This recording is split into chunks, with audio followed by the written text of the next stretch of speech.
పూజ చేయలేని వారు ఈ ఒక్కరోజు పూజ చేస్తే మాత్రం వారం రోజులు పూజ చేసినంత ఫలితం లభిస్తుందండి. పూజలు అందరూ చేస్తారు. కానీ ఏ రోజు ఏ దేవుడికి పూజ చేయాలి? ఎలా పూజ చేయాలి? అన్నది మాత్రం చాలామందికి తెలీదు. చాలామందికి రోజు పూజ చేయడం కుదరదు. అలాంటి వాళ్ళు ఏ రోజు పూజ చేస్తే దేవునికి అనుగ్రహం ఖచ్చితంగా లభిస్తుంది. అలాగే రోజు దీపారాధన చేసేవాళ్ళు ఏ రోజు ఎలా పూజ చేయాలో ఈరోజు ఈ వీడియోలో తెలుసుకుందాం. మన హిందూ సంప్రదాయంలో పూజలకు చాలా ప్రాముఖ్యత ఉందండి. స్త్రీలు తమ ఇళ్లతో నిత్య పూజలు చేస్తుంటారు. పూజలు చేయడానికి ఒక నిర్దిష్టమైన సమయం ఉంటుందని చెప్పి పండితులు చెప్తూ ఉంటారు. నిత్య పూజలు చేసే వాళ్ళు ఉదయం 6 గంటల లోపు పూజ పూర్తి చేస్తే చాలా మంచిది. ఎందుకంటే సర్వదేవతలతో కూడిన శివుడు ఉదయం 6 గంటలకు పూజ చేస్తారని గ్రంథాలయాల్లో వివరిస్తారన. కాబట్టి దేవతలు తిరిగి పుణ్య సమయం ఎవరైతే ఉదయం 6 గంటలలోపు పూజ పూర్తి చేస్తారో వారికి జన్మ జన్మల పుణ్యం లభిస్తుందంట. ఇంట్లో రోజు పూజ చేయలేని వారు వారంలో ఒక్క రోజైనా తప్పకుండా పూజ చేయాలి. సోమవారం కానీ, శుక్రవారం కానీ, శనివారం కానీ ఈ 3 రోజుల్లో ఏ ఒక్క రోజు పూజ చేసినా సరే చాలా మంచి ప్రతిఫలం అనేది లభిస్తుందండి. పండితులు వివరిస్తున్నారు. సోమవారం శివుణ్ణి ఇష్టమైన రోజండి. శివానుగ్రహం సొంతం చేసుకోవాలి అంటే మాత్రం పెద్దగా కష్టపడాల్సిన పని లేదు. నిర్మలమైన భక్తితో శివునికి 2 పువ్వులను గనక సమర్పించిన శివుడు మనల్ని అనుగ్రహిస్తాడు. శివుడు సోమవారం రోజున కైలాసం నుండి నేరుగా భూమికి పైకి వస్తాడని గ్రంథాలు వివరిస్తున్నాయి. కాబట్టి ఈ రోజున భక్తి నియమాలతో చేసే పూజ వల్ల కోటి రెట్ల పుణ్యఫలం పొందవచ్చని శివపురాణం వివరిస్తుంది. మీరు సోమవారం రోజున పూజ చేయాలి అనుకుంటే సోమవారం ఉదయాన్నే లేచి ముందుగా ఓం నమః శివాయ అని చెప్పి శివుని పంచాక్షరి మంత్రాన్ని 3 సార్లు మనసులో జపించుకోవాలండి. తరువాత మీ ఇంటిని నీటితో శుభ్రంగా తుడుచుకోవాలి. ఇంటిని తుడిచేటప్పుడు నీటిలో కాస్త రాళ్ళ ఉప్పు వేసుకొని తుడిస్తే ఇంట్లో నెగెటివ్ ఎనర్జీ అనేది తొలగిపోతుంది. సోమవారం పూజ చేసేటప్పుడు స్త్రీలు ఖచ్చితంగా తలస్నానం చేయాలి. తలస్నానం చేయలేని వారు పాపిట మీద కుంకుమ బొట్టు ధరించినా సరిపోతుందండి. ఎందుకంటే స్త్రీల పాపిట మీద గంగమ్మ తల్లి ఉంటుంది. ఆమె కొలువై ఉంటుంది కాబట్టి స్త్రీలు ఖచ్చితంగా పూజ చేసేటప్పుడు తమ పాపిట మీద కుంకుమ బొట్టును ధరించి పూజ చేస్తే చాలా చాలా మంచిదండి. శివుని ముఖ్యంగా పసుపు మరియు నీలం రంగు అంటే చాలా చాలా ఇష్టం కావున సోమవారం పూజ చేసేవాళ్ళు శివుని ఇష్టమైన పసుపు పువ్వులు లేదా నీలం రంగులో ఉండే పువ్వులను పూజలో ఉపయోగిస్తే చాలా చాలా మంచిదిగా ముఖ్యంగా శివుని నీలరంగులో ఉండే శంకు పుష్పాలతో అంటే చాలా ఇష్టం.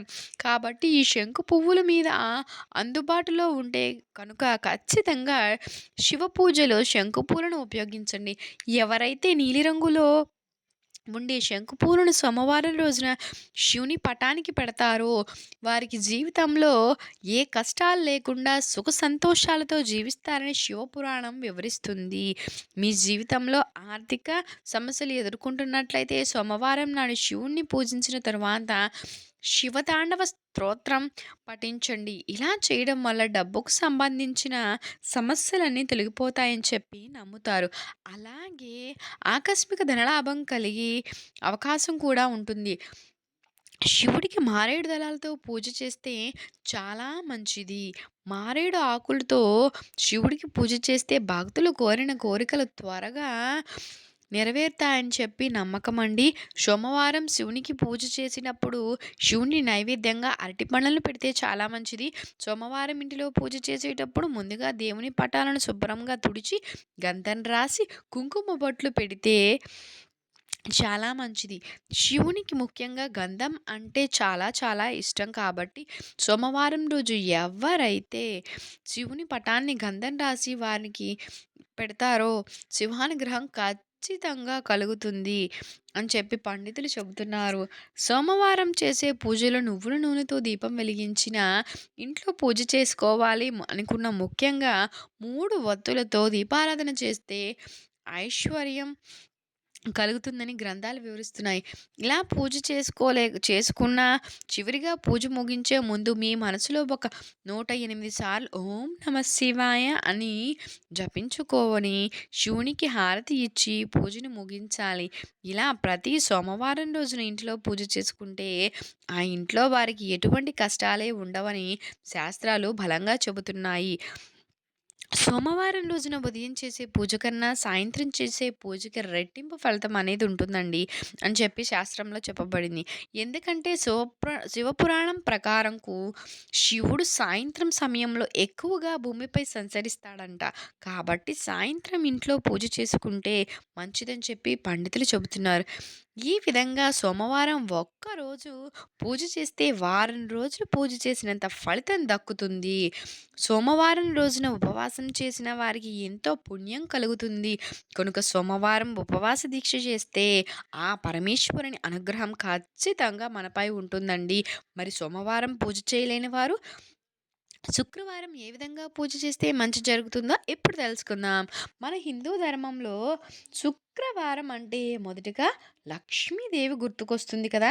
శుక్రవారం రోజున పూజ చేసే వాళ్ళు ఉదయాన్నే లేచి తమ అరచేతులకు చూసుకోవాలండి. లక్ష్మీదేవిని మనస్సులో స్మరించుకోవాలి.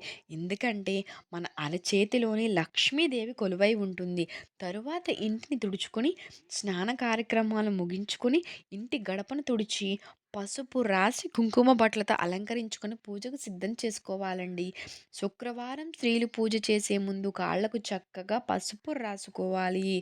పసుపు రాసుకొని కంఠానికి గంధాన్ని రాసుకొని నుదుటిన కుంకుమ బొట్టు పెట్టుకొని పూజను ప్రారంభించాలి. శుక్రవారం రోజు చేసేటువంటి పూజ ఆ స్త్రీలు మహాలక్ష్మిలాగా తయారయ్యి ఇంట్లో పూజ చేస్తే లక్ష్మీదేవి అనుగ్రహం ఖచ్చితంగా మీపై ఉంటుందని చెప్పి పండితులు చెబుతున్నారు. లక్ష్మీదేవికి పాలతో చేసిన స్వీట్స్ అంటే చాలా చాలా ఇష్టం కాబట్టి వీలైతే శుక్రవారం రోజున లక్ష్మీదేవికి ఇష్టమైన పరమాన్నాన్ని నైవేద్యంగా సమర్పిస్తే ఆ ఇంట్లో లక్ష్మీదేవి కొలువుంటుంది.